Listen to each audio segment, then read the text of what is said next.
Good morning. I'm Geoff Berman, United States Attorney for the Southern District of New York. Today, we announce the unsealing of sex trafficking charges against Jeffrey Epstein. The charges allege that Epstein sexually abused young girls by enticing them to engage in sex acts for money.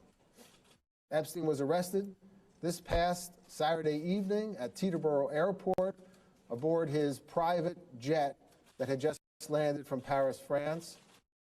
Epstein was taken to the Metropolitan Correctional Center in Manhattan, and later today, he will be presented before Magistrate Judge Pittman and later a conference before District Court Judge Berman. The United States Attorney's Office will take the position at that presentment and that conference that Epstein should be detained pending trial. Epstein is charged in a two-count indictment. First, conspiracy to commit sex trafficking, and second, the substantive crime of sex trafficking of underage girls. Beginning in at least 2002 and continuing until 2005, Epstein is alleged to have abused dozens of victims by causing them to engage in sex acts with him at his mansion in New York and at his estate in Palm Beach, Florida. The victims, all underage girls at the time of the alleged conduct, were given hundreds of dollars in cash after each encounter, either by Epstein or by one of Epstein's employees.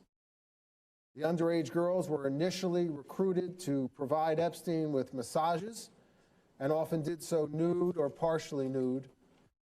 These massages became increasingly sexual in nature and would typically include one or more sex acts as specified in the indictment. As alleged, Epstein also paid certain victims to recruit additional girls to be similarly abused. This allowed Epstein to create an ever-expanding web of new victims. This conduct, as alleged, went on for years, and it involved dozens of young girls, some as young as 14 years old at the time that they were allegedly abused. As alleged, Epstein was well aware that many of his victims were minors. And not surprisingly, many of the underage girls that Epstein allegedly victimized were particularly vulnerable to exploitation. The alleged behavior shocks the conscience. And while the charged conduct is from a number of years ago, it is still profoundly important to the many alleged victims, now young women. They deserve their day in court, and we are proud to be standing up for them by bringing this indictment. Combating sex trafficking and exploitation of children is a priority for this office and for the Department of Justice, as the sexual abuse of a minor can have devastating effects on victims, often lasting for years. That is why my office will not rest until perpetrators of these types of crimes are brought to justice. Victims' voices, including the many voices of Epstein's alleged victims, must be heard. To that end, I want to say to anyone who is watching this or hearing about our prosecution, if you believe you are a victim of this man, Jeffrey Epstein, or you have evidence or information relating to the conduct alleged in the indictment unsealed today, we want to hear from you. Please call 1-800-CALL-FBI. That's 1-800-CALL-FBI.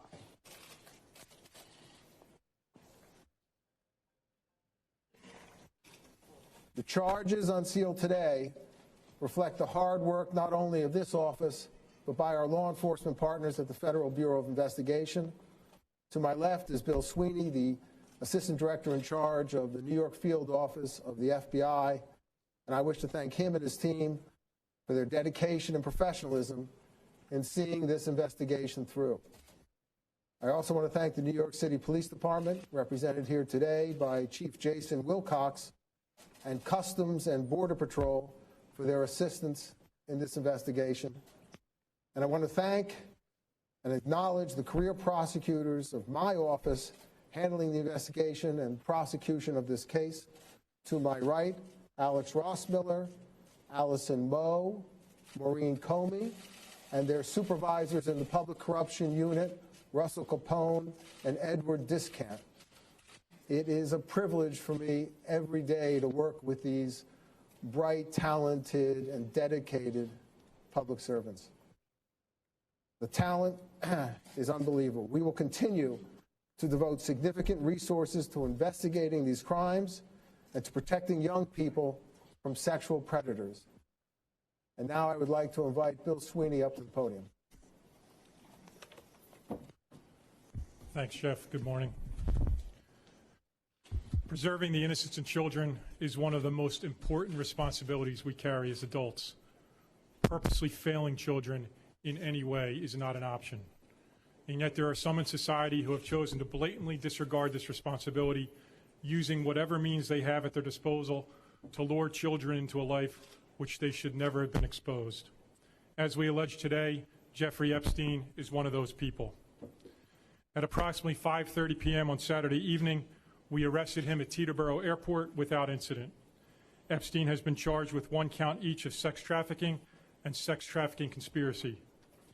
For at least a 4-year period covering the entirety of 2002 through 2005, he is alleged to have sexually exploited and abused dozens of minor girls at his homes in New York City and in Palm Beach, Florida.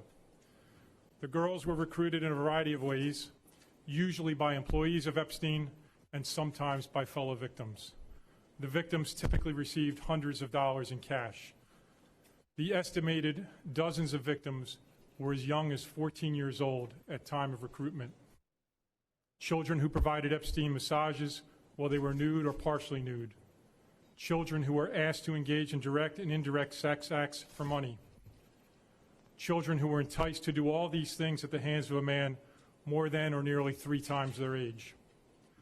Those who have been victimized by child sexual predators are frequently haunted by memories of these crimes well into their adulthood, often for the rest of their lives. They bear the burden of someone else's criminal behavior. Too often, adults in our society have turned a blind eye to this type of criminal behavior alleged here. We have seen the excuses, the ignorance of many who didn't even bother to understand that this behavior is a persistent scourge against our society's vulnerable youth, and the willful blindness as to who the real villains are in this type of outrageous crime. The villains are the adult perpetrators, not the children. Victims of child sex trafficking come from all walks of life. They are our neighbors, our students, young adults looking for help, vulnerable foster children. The list goes on and on and on. To the victims who may be listening or get word of today's charges, the team standing here before you represents FBI special agents, NYPD detectives, analysts, victim specialists, prosecutors, who make it their mission to listen to every individual who's been exploited and to advocate for the most vulnerable among us. We are parents, we are community members, we are human beings. But as an FBI special agent and the head of this office, I have the privilege to represent and stand among many who make it our mission to put predators behind bars where they belong, regardless of the predator's power, wealth, or perceived connections. Today, I'm asking everyone to take a good look at this man.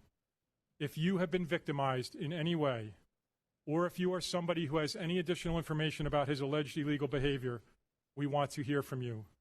Whatever age you are now, whatever age you were then, no matter where or when the incident or incidents took place. The number to call is 1-800-CALL-FBI. I'd like to take a moment to speak directly to the victims who will call that number. When you call that number, you'll receive a series of prompts. You'll be asked if this is representing a major case in the country. The answer is yes, it's number 4. You will then be driven to the top of the list, and the Jeffrey Epstein matter is number 1 on the major case list in the country when you call that 1-800-CALL-FBI number. Your bravery might just empower others to speak out about crimes committed against them. It's important to remember there never was, nor will there be, an excuse for this kind of behavior. We know that reliving these events can be brutal. We are here to work side by side with you as you go through this process. You should know that in the eyes of the FBI, You come first. Many thanks, as always, to our partners from the Southern District. Our partnership with the NYPD on this case and so many others has been phenomenal. Thank you also to the professionals at CBP and to the Port Authority Police Department who helped us with the arrest on Saturday evening. Last but not least, I want to extend my thanks to the NYPD Child Exploitation and Human Trafficking Task Force. The public should know that to be on this task force, you must volunteer. The work is agonizing, but it is one of the most noble missions our agents can engage in, and we engage in it together. Thank you. Okay, we're going to take some questions, but first let me preface it by saying that there's been a lot of speculation in the media about individuals affiliated or associated with the defendant, Jeffrey Epstein. As you know, Justice Department guidelines prohibit us from talking about such individuals. And so I just want to let you know that if that question comes up about any individual, my answer will be no comment, and that will be across the board, no comment. And I urge you not to read anything into that one way or the other. Are there any questions? Yeah.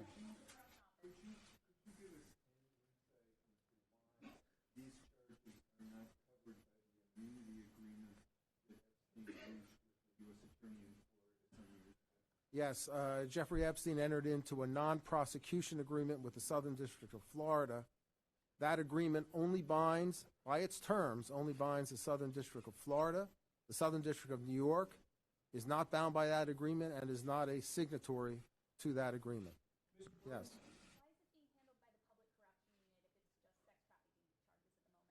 Well, I'm not getting into the staffing decisions at the U.S. Attorney's Office. I will say that I have confidence that the Public Corruption Unit can ably handle this investigation prosecution as it has so many other matters. I will, again, urge you not to read into the unit assignment anything one way or another with respect to the investigation.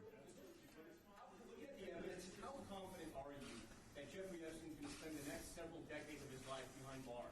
Look, I'm not going to comment right now on the evidence. I will say that we are going to request detention pending the trial in this case. I was just wondering, in reading this indictment, as someone has already asked, wasn't the activities alleged in this indictment already on the Department of Justice's radar way back in 2008 when Miami's U.S. Attorney General Alexander Ocasio, now Secretary of Labor, brokered a state plea bargain? Why is there no accounting for the very robust participation of DOJ at the time? And is there new information that you have or new evidence? I'm not going into any dealings with Main Justice, nor am I going to go into any aspects of how our investigation originated. I will say that we were assisted from some excellent investigative journalism. For the FBI, for the Assistant Director, I just wanted to ask you, the FBI tried to get him years ago.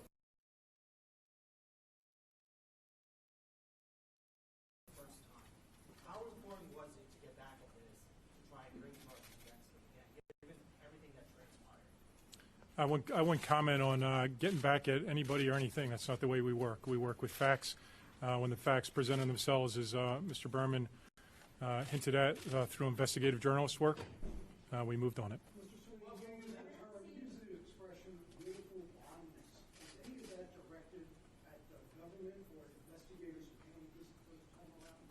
No, I'm talking about society in the whole. We've seen sex trafficking cases all over the place. It's a very busy task force, and my opinion is often in society we ignore it, and we ignore the vulnerable victims.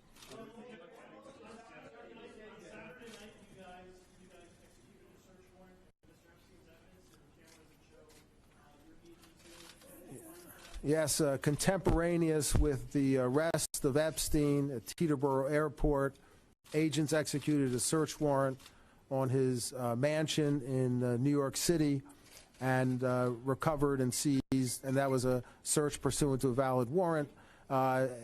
Agents seized evidence, including nude photographs of what appeared to be underage girls. Yes. I'm sorry, what was that?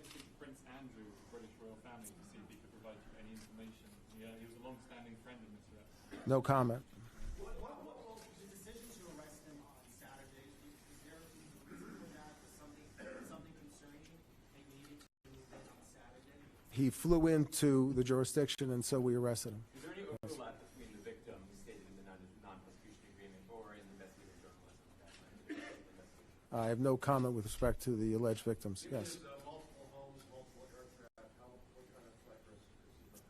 We think he's a significant flight risk, and that is why we are seeking detention pending trial. He has enormous wealth. The charges are very serious, and they carry with them a maximum sentence of 45 years in jail, which to someone of Epstein's age is basically a life sentence. So we think he has every incentive to try and flee the jurisdiction. And when you have 2 planes and you live much of the year abroad, we think that's a very real risk. No comment. Victims are underage. You refer to some of them as particularly vulnerable. Why is that the case? Can you elaborate? I can't go into the specifics with respect to any particular victim.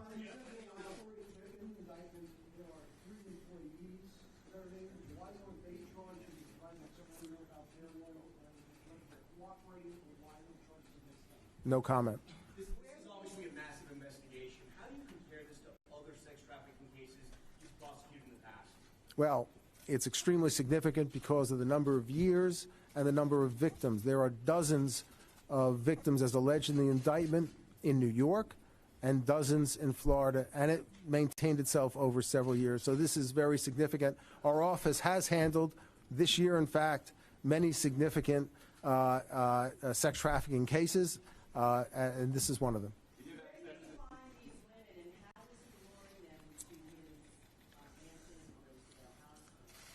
Well, as alleged in the indictment, these individuals, the underage girls were sometimes recruited by current victims, and the current victims were given cash payments if they could bring other underage girls to be similarly abused. And that's how he continued to expand the number of new victims that he had, and that's how it was able to maintain itself over several years.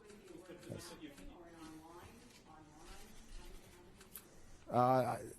The indictment indicates that there were phone calls and contacts made not only with Mr. Epstein, but his employees, between his employees and the alleged victims. Yes. The record from the defamation case against the associate that is now going to be still in the next couple of weeks also to the No comment. Jeff, I get this coming as a risk, but why is the case coming back now? If the charges all happening between 2002 and 2005? Well, it's still a very important case, and it means a great deal